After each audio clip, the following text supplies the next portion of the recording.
ni jadi kat rumah sendiri. Rumah Kulim lah. Ya, rumah kat Kulim.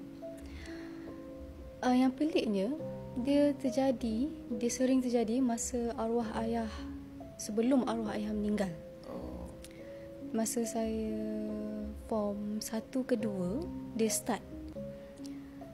Tiap-tiap malam dengar orang menyanyi dalam pukul 3 ke 4 macam tu, sebelum subuh. Bila dengar tu awal-awal, ingatkan orang duk baca Al-Quran dekat masjid, sebab dekat je dengan masjid.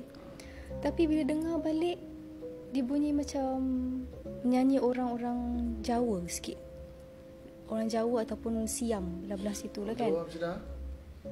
Nyanyi dia.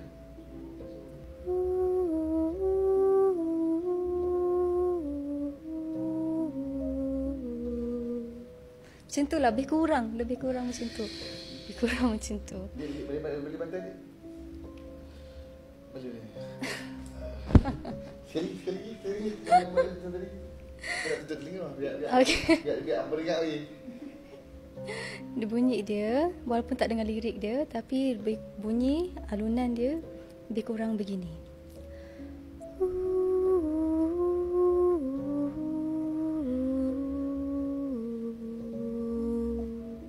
Lebih kurang macam tu, tapi dalam bahasa asing. Tak tahulah, tapi bunyi dia, logat dia macam logat Jawa dengan Siam. Tak tahulah apa dia. Hai! Apa macam tu? Habis lah? Dah demo sekali lah? Ya. Oi, gila bunyi dia takut weh.